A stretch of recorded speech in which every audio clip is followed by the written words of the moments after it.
সুধী দর্শক শ্রোতা মণ্ডলী, আপনারা দেখছেন বরাক সংবাদ। এই মুহূর্তের একটি গুরুত্বপূর্ণ সংবাদ নিয়ে আপনাদের সম্মুখে উপস্থিত আমি খয়রুল।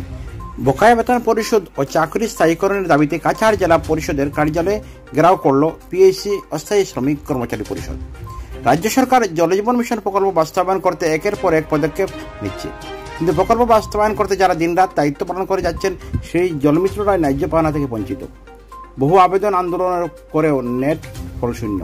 বৃহস্পতিবার আবার সারা আসাম পিএইচসি অস্থায়ী কর্মচারী পরিষদের রাজ্যিক সম্পাদক বাপন নমসুদের নেতৃত্বে কাছাড় জেলা জলমিত্ররা বকেয়া বেতন পরিশোধ ও চাকরির স্থায়ীকরণের দাবি সহ বিভিন্ন সমস্যার কথা তুলে ধরে স্মারকপত্র দিতে যান কাছাড় জেলা পরিষদের সিওর কার্যালয়ে।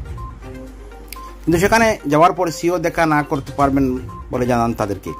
এর পরিপ্রেক্ষিতে কাছাড় জেলা পরিষদের কার্যালয়ে ঘেরাও করে বসেন কাছাড় জেলার জলমিত্ররা। পরে বাধ্য হয়ে সিও তাদের সাথে সাক্ষাৎ করেন এবং স্মারকপত্র হাতে নিয়ে অতি শীঘ্রই তাদের সমস্যা সমাধান করার লিখিতভাবে আশ্বাস দিলে তারা আন্দোলন থেকে সরে দাঁড়ান।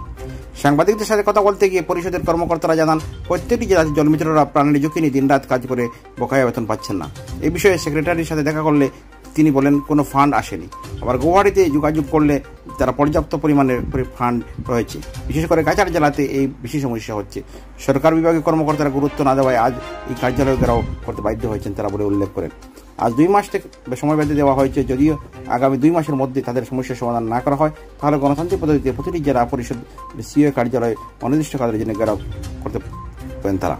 এদিন অন্যদের মধ্যে উপস্থিত ছিলেন রাজ্য সম্পাদক বাপন নমসুদ্র, কাছাড় জেলা কমিটির সভাপতি শামী আহমদ লস্কর, সম্পাদক সুব্রত দাস, সহ সম্পাদক বিশ্বজিৎ কর শর্মা, কমরুল ইসলাম, মঞ্জুর হক সহ বিশিষ্টরা। দেখুন এই প্রতিবেদন।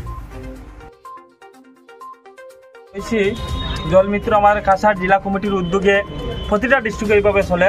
আমার জলমিত্র যারা আছেন ওরা জলমিত্ররা কন্টিনিউভাবে বেতন পাচ্ছেন না। মাত্র 6,500 টাকা দিন রাত মেহনত করে 8 ঘন্টা 12 ঘন্টা 16 ঘন্টা ডিউটি করতে হয়। একটা 11,000 ভোল্টেজের আপনারা নিশ্চয় জানেন মোটর, সেই 11,000 ভোল্টেজের মোটর এই বিদ্যুৎ চালিত অনেক ঘটনা হওয়ার পরে একটা ছেলেও মারা গেছে, আপনারা নিশ্চয় দেখছেন। এই যে জীবনের বাজি রাখিয়ে কাজগুলো করে জলমিত্ররা, সরকার তথা আমাদের বিভাগীয় তরফ থেকে গুরুত্ব না দেওয়ার দরুন আজকে আমরা ঘেরাও করছি। সেই ঘেরাও করার কারণ হল কি আমরা অনেক জলমিত্র কাছাড় জেলাত 8 মাস 9 মাস 12 মাস 13 মাস হয়ে গেছে, তাপাং জীবিতে 13 মাস হয়ে গেছে। এবং সেক্রেটারির সঙ্গে যোগাযোগ করার পর ওনারা বলে থাকেন যে ফান্ড নীল। আবার সিও স্যারের সঙ্গে যোগাযোগ করে যখন আমরা করি তখন বলি না ফান্ডের কোনো অভাব নেই। আবার গৌহাটিতে যখন আমরা প্রিন্সিপাল সেক্রেটারি পঞ্চায়েত ডিপার্টমেন্টে যোগাযোগ করি ওনারা বললেন 2026 অবধি আমাদের ফান্ড দেওয়া আছে। এই যে বিসঙ্গতি যেটা হচ্ছে আমাদের নিয়ে জলমিত্র যারা আছে, আমাদের জলমিত্র নিয়ে ফুটবল খেলা চলছে। গতিকে আমরা নিয়ে ফুটবল খেলা আর চলবে না। আমরা আজকে প্রেস মিডিয়ার মাধ্যমে হুঁশিয়ারি দিচ্ছি যে গণতান্ত্রিক পদ্ধতিতে আমরা আগামী আজকে থেকে 2 মাস সময়সীমা বাদে দেব।